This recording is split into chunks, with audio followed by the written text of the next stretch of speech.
अस्सलामुअलैकुम मेरे प्यारे व्यूवर्स। मेरी जो आज की वीडियो है आप मेरे साथ रहिएगा एंड तक। आपको इंशाल्लाह ताला जो है वो सुन के आप इससे बहुत हद तक इत्तफाक करेंगे अल्लाह की मेहरबानी से। फ़र्स्ट ऑफ़ ऑल हमारा पहला मौजू इमरान खान साहब के चाहने वालों को मुबारकबाद। दूसरा मौजू जिसे मैं पंजाबी में पेश करूंगा, सियासी बदहज़मी, सियासी गुबार और अफारा। और तीसरा मौजू, कोरोना के नाम पर कत्लेआम। तो अपनी बात का बिला तमहीद बाकायदा आगाज़ करते हैं इमरान खान साहब के चाहने वालों को मुबारकबाद देकर। आप लोगों को बहुत मुबारक हो। इमरान खान साहब ने अपनी सलाहियतों का भरपूर इस्तेमाल किया है। ना सिर्फ ये बल्कि अपनी सलाहियतों में भरपूर इजाफा किया है। कैसे, ये जानने से पहले अगर आपको चैनल हमारा पसंद आए तो चैनल को सब्सक्राइब कर लीजिएगा, और अगर आपको ये वीडियो पसंद आए तो इसे शेयर ज़रूर कीजिएगा। अपनी राय का इजहार कमेंट सेक्शन में कीजिएगा। इमरान खान साहब ने अपनी सलाहियतों में भरपूर इजाफा किया है। ना सिर्फ ये कि उन्होंने अपनी सलाहियतों का इस्तेमाल भरपूर तरीके से किया, बल्कि अपनी सलाहियतों में भरपूर इजाफा भी किया है। वो इस तरीके से, आप सब लोग जानते हैं इमरान खान साहब की पहचान क्या थी? क्रिकेट। इमरान खान साहब फेमस किस वजह से थे? क्रिकेट की वजह से। लोगों में उनका नाम कैसे बना? क्रिकेट की वजह से। लोगों में उनकी पहचान कैसे बनी? क्रिकेट की वजह से। और क्रिकेट से लोग उनसे इतना इम्प्रेस हुए कि उनको इतना एप्रिशिएट किया गया कि उनको लोगों के वोट ने, लोगों की सपोर्ट ने वजीर आजम पाकिस्तान बना दिया। अब सलाहियतें किस तरह से उनमें इजाफा हुआ, सलाहियतों में, और किस तरह से भरपूर इस्तेमाल किया। इमरान खान साहब जब क्रिकेटर थे, जब खिलाड़ी थे, तो वो सिर्फ क्रिकेट के खिलाड़ी थे। क्रिकेट के हवाले से जाने जाते थे, क्रिकेट के हवाले से उनका नाम था। लेकिन जैसे ही वो वजीर आजम पाकिस्तान बने तो उन्होंने वहाँ पे सिर्फ उनका एक खेल था, और वजीर आजम पाकिस्तान बनने के बाद उन्होंने अपनी कैबिनेट के साथ, अपनी काबीना के साथ खेलना शुरू कर दिया। कभी इसको चेंज करके, कभी उसको चेंज करके, कभी किसी को हटा के, कभी किसी को नया चार्ज दे के, कभी वो वापस लेके फिर अगले बंदे को चार्ज दे के उन्होंने पहला काम ये किया। उसके बाद उन्होंने गरीबों के रोजगार से खेलना शुरू कर दिया। उसके बाद आपके बच्चों की तालीम के साथ जो है वो खेलना शुरू कर दिया, और आपके हालात के साथ खेलना शुरू कर दिया। मजदूर की मजदूरी के साथ खेलना शुरू कर दिया। गरीबों के रोजगार के साथ खेलना शुरू कर दिया। डिग्री होल्डर, माजूर, नाबीना अफराद की डिग्रियों के साथ खेलना शुरू कर दिया। और ये इतने कामयाब कैसे हुए, ये पार्टी वजूद में कैसे आई, ये हम आपको बताते हैं। अपना अगला मौजू जिसको मैं पंजाबी में पेश कर रहा हूं, सियासी बदहज़मी दा नतीजा। दोस्तों, बुजुर्गों, न्याणियों, सियाणियों, होया कुछ इस तरीके दे नाल कि गरीबां दा खून चूस चूस के, हराम खा खा के, अपने घरां दे विच माल इकट्ठा कर करके, चोरियां कर करके, लोगां नूं बेवकूफ बना बना के, लुट लुट के, तमाम सियासी पार्टियां नूं लुट लुट के सियासी तौर ते बदहज़मी हुई। और उस बदहज़मी दे नतीजे दे विच की होया कि जिस वेले इन्होंने सियासी उल्टी की, वाउंटिंग की, सियासी कह की, जो गंद तमाम सियासी पार्टियां दे अंदरों निकलिया, वो गंद एक जगह दे उत्ते इकट्ठा होया, और उस गंद दे इकट्ठा होने दे, उस सियासी वाउंटिंग, सियासी उल्टी, सियासी कह दे नतीजे दे अंदर जो गंद निकलिया वो एक जगह दे उत्ते इकट्ठा होया। और पिछों एक और फर्द ऐसा आया जिन्हें रोना शुरू कर दिता, जिन्हें शोर मचाना शुरू कर दिता, जिन्हें कुरलाना शुरू कर दिता कि तुसी सब ने खादा, तुसी सब ने लुटिया, तुसी सब ने महल बना ले, तुसी सब ने कोठियां बना लिया, तुसी सब ने बैंक बैलेंस बना ले। मैं भुखा रह गया, मैं भुखा रह गया, मेरे हाथ कुछ नहीं आया। जिस वेले इस शोर दी शिद्दत उन्हां तो बर्दाश्त ना हुई, फिर वो सियासी गंद एक जगह के उत्ते इकट्ठा होया। वो इकट्ठा होने तो बाद उस शख्स नूं जिहड़ा भुखा रह गया सी, जिहदे हाथ कुछ नहीं सी आया, जिन्हों लुटन का कोई मौका नहीं सी मिलिया, जिन्हों चोरी करन दा कोई मौका नहीं सी मिलिया, जिन्हें बैंक बैलेंस नहीं सी बनाए, जिन्हें कोठियां नहीं सी बनाईयां, जिन्हें माल जमा नहीं सी कीता, जिन्हें अपने रिश्तेदारां नूं फायदे नहीं सी पहुंचाए, वो सारे जिहड़ा सियासी गंद निकलिया सी, उन्होंने उन्होंने अपना बना लिया कैप्टन, उन्होंने बना लिया अपना सीनियर, उन्होंने बना लिया अपना वड्डा। और उस तो बाद वो एक पार्टी, एक ग्रुप, एक जमात की सूरत दे विच इकट्ठे होए, उसका नाम रखा गया PTI। और अगली गल तुसी आप ही जानते हो। फिर इन्हां सियासी गंद इत्थे ही नहीं मुक्या, सियासी गंद इत्थे ही नहीं मुक्या। ਇਹ जमात बनी PTI जिस वेले इकतदार दे विच आई, जिस वक्त हुकूमत दे विच आई, इन्हां नूं जिस वेले नवां खाण वास्ते लभ्या, इन्हां ने मारने शुरू कर दिते सियासी डकार। इस वेले इन्हां ने सियासी डकार मारने शुरू कर दिते, ते बाकी जिहड़ा रहिंदा गंद पिछलियां बाकी सियासी जमातां दे विच रह गया सी, उन्हां नूं होना शुरू हो गया सियासी गुबार, उन्हां नूं हो गया सियासी अफारा। उस सियासी अफारे दे नतीजे दे विच की निकलिया? PDM। उस सियासी अफारा, उस सियासी गुबार के नतीजे दे विच जिहड़ा गंद फिर सियासी जमातां दे अंदरों निकलिया, उस दे नाल वजूद दे विच आई PDM। और फिलहाल सिर्फ इको ही बंदे दा मुद्दा कुछ ठीक है, जिस शख्सियत का नाम है जनाबे अलामा मौलाना ताहिरुल कादरी साहब। उन्हां दे फिलहाल मफादात पूरे ने, उन्हां दा फिलहाल सियासी मुद्दा ठीक है। जिस वेले खर्चा पानी मुकेगा, जिस वेले सियासी कब्ज होएगी, उस वेले आके नारा ला देंगे, मैं हिसाब लेने आया हूं। क्योंकि उस नारे दे पीछे की होएगा कि मैं भी अपना हिस्सा लेना आया, सोनियो मेरा हक भी इधर कड्डो। ए सियासी बदहजमी, सियासी फारा, सियासी गुबार, ते जिस बंदे का मेदा ठीक है वह भी तुसी जान लिया। अब हम वापस आते हैं अपने तीसरे और आखिरी मौजू पे, कोरोना के नाम पे कत्लेआम। मेरे प्यारे व्यूअर्स, आप सब जानते हैं मार्केटों में रश किस वक्त पड़ता है? जब टाइम कम रह जाता है। बैंकों में रश किस वक्त पड़ता है?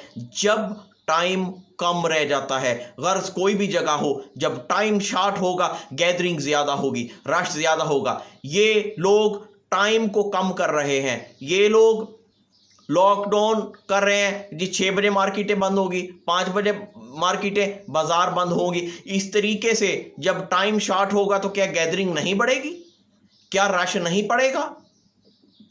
और उसके नतीजे में अगर उसके बरक्स टाइम बढ़ा दिया जाता, आप दुकानदारों से ये कहते कि चाहे 24 घंटे दुकानें खुली रखो ताकि टाइम ज़्यादा हो, रश ना पड़े, लोग इजी हो के सुकून से अपनी ख़रीदारी कर सकें, तो फिर ये वाली सूरत हाल ना पैदा होती, लोग बेरोज़गार ना होते, मज़दूर को रोटी की फ़िक्र ना पड़ती, इस तरह का ना होता। लेकिन चूँकि एजेंडा कुछ और है, चला जा रहा है किसी के इशारों पर, इसलिए इन लोगों ने कोई इस तरह का लाहे अमल नहीं बनाया। मैं जिम्मेदारी से चैलेंज करता हूं, आप अनटच मास्क खरीदें, आप डिब्बा पैक कंपनी से मास्क खरीदें और उनका टेस्ट करवाएं। वो जो अनटच पिन पैक मास्क होंगे, उनमें से भी एक डब्बे में से 3-4 मास्क ऐसे जरूर निकल आएंगे जिन पे कोरोना शो हो जाएगा। इस तरीके से लोगों में इस चीज को फैलाया जा रहा है। मैं अपील करता हूं, रोजे की हालत में पहले यह आपको बता दूं कि मेरा किसी सियासी पार्टी से कोई ताल्लुक नहीं है। मैं सिर्फ PTI नहीं, तमाम सियासतदानों से, इस मुल्क के तमाम ऐवानों से, तमाम साहिब इक़्तिदार और साहिब इख्तियार लोगों से मैं अपील करता हूं कि लोगों के साथ ये जुल्म ना करें, लोगों के साथ ये ज्यादती ना करें, लोगों को इस तरह ना मारें, लोगों के साथ ये वाली चाल ना चलें। मैं तमाम लोगों से आपसे ये अपील करता हूं, आप लोगों ने जो कुछ भी किया, जिस तरह भी लूटा, जिस तरह भी खाया, जिस तरह भी माल बनाया, जिस तरह भी आज से पहले गरीब को, मजदूर को, माजूर को रुलाया, ये अवाम सब कुछ भुला देगी। ये अवाम सब कुछ भुला देगी। आप सिर्फ एक काम कर लें, आप ये जो एक बैनुल अक़वामी एजेंडे के तहत कोरोना पार्ट 3 आपने चलाया है, आप अपने अंदर इखलाकी जुर्रत पैदा करें, आप अपने अंदर जो है अपने ज़मीर को जगाएं, अपनी गैरत को जगाएं और इस एजेंडे की मुखालफत कर दें। सूडान ने लॉकडाउन नहीं किया, वहां पे क्या हुआ? तंजानिया ने इसको नहीं माना, वहां पे क्या हुआ? आप अगर इसके खिलाफ खड़े हो जाएं, आपकी 24 करोड़ अवाम आपके साथ खड़ी होगी। आप के इस मौकफ के पीछे लोगों की हमारी जानें भी जाएंगी तो हमें दुख नहीं होगा। खुदा के वास्ते इस एजेंडे का, इस दिजाली फितने का बाइकआउट कर दें। आप खड़े हो जाएं, आप हिम्मत करें, आपकी आवाम आपके साथ है और जो है अल्लाह की मदद भी आपके साथ शामिल होगी। जब आप इस ड्रामाबाजी का, इस साजिश का इनकार कर देंगे तो सब लोग आपके साथ होंगे। जिसने जो करना था कर लिया, आप लोगों ने जो माल बनाना था बना लिया, जिससे जो हो सका उसने कर लिया। खुदा के वास्ते गरीबों के ऊपर रहम करो। तुम लोगों ने गरीबों को अगर मारने का इस तरीके से फैसला कर लिया है, माजूरों पे, नबीलों लोगों पे कभी डंडे बरसाते हो, कभी उनको पनाहगाहों में कैद कर देते हो, कभी किसी तरीके से लोगों को टॉर्चर किया जाता है, कभी कोरोना के नाम पे लॉकडाउन करके लोगों का रोजगार छीना जाता है। तुम लोगों ने अगर इसी तरह से मारना है तो कम से कम मैं ये चाहता हूं कि मैं अपना हिस्सा अदा कर दूं। इस आवाज को तुम नहीं दबा सकोगे, कम से कम अपने हिस्से का काम मैं करता जाऊं। बाकी अवाम अगर इस वक्त नहीं जागेगी तो फिर कोई वक्त तुम्हें नहीं मिलेगा। अगर इस वक्त पे इन लोगों की आंखें नहीं खोलोगे तो फिर हमेशा के लिए अपने लिए ये समझो कि अपनी कब्र खुद खोद रहे हो। तमाम साहिबे इख्तियार लोगों से कहता हूं, वजीर आजम साहब आपसे कहता हूं, आप तमाम लोगों से कहता हूं, खुदा का वास्ता है, खड़े हो जाओ, डट जाओ। तुम्हारी आवाम तुम्हारा साथ देगी। इस साजिश को बेनकाब कर दो, सच्चाई को सामने लाओ, लोगों को खाली इसके नाम पे ना डराओ। मैं एनसीओसी से कहूंगा कि आप लोग अगर इतने जिम्मेदार हैं, जिस तरह कोरोना के अदादो शुमार जारी करते हो, उसी तरीके से ये भी बताया करो कि हार्ट अटैक से एक दिन में कितने लोग मरे, ये भी बताया करो। दूसरी बीमारियों के हवाले से बताओ, हेपाटाइटिस सी से कितने मरे, कैंसर से कितने मरे, एक्सीडेंट से कितने मरे, ये भी बताओ। खाली कोरोना का नाम लेके लोगों को इस तरह से खौफजदा ना करो, लोगों को इस तरह से मजबूर ना करो। अफवाज पाकिस्तान से कहना चाहूंगा कि आपकी आवाज पे, आपके एक इशारे ये आवाम जान देने को तैयार होती है। आपकी सब लोग दिल से इज्जत करते हैं। आपको इस वक्त पे किरदार अदा करने की जरूरत है। इस साजिश को बेनकाब कीजिए, इसकी मुखालफत कीजिए। आप अकेले नहीं होंगे, आपकी 24 करोड़ आवाम आपके साथ खड़ी होगी, आपके पीछे नहीं, आपके साथ खड़ी होगी। और जो आने वाले हालात का जो भी पेश आएंगे उसका मुकाबला करेगी आपकी आवाम। आप अपनी आवाम पे एतमाद करके देखें। आप इन बैनुल अक़वामी ताकतों के दबाव में ना आए, आप एक दफ़ा कदम बढ़ाएं, इंशाअल्लाह सब आपके साथ होंगे। वरना ये आवाज़ें, आज मैं हूं, कल को ये आवाज़ें बहुत उठेंगी। हम लोग ही फैसला कर चुके हैं। अगर तुम लोगों ने जेली लॉकडाउन करके मारना है लोगों को अगर तुमने भूखे रख के मारना है तो कम से कम ये नहीं हो सकता कि फिर हम लोग बोलें भी ना, फिर हम लोग अपनी राय का इजहार भी ना करें। और जनाब इकरारुल हसन साहब, आप वन मैन आर्मी का किरदार अदा करते हैं। आपको जो है वो और हर चीज में 2 नंबर ही नजर आती है, आपको बाबे 2 नंबर मिल जाते हैं। इकरार साहब यहां पे होश के नाखून लें, यहां पे खड़े हों। आप अगर अकेले आवाज उठाएंगे, आपकी सारी आवाम आपके साथ होगी। खाली अपनी रेटिंग और अपना नाम बनाने के लिए आप काम करते हैं, कभी खिदमत खल्क जज्बे से निकलिए, करें इस कोरोना को बेनकाब। बताइए लोगों को ये है क्या, ये हो क्या रहा है, ये क्या किया जा रहा है, बताएं लोगों को। जो बंदा सच बात करता है उसको किसी ना किसी तरीके से हटा दिया जाता है।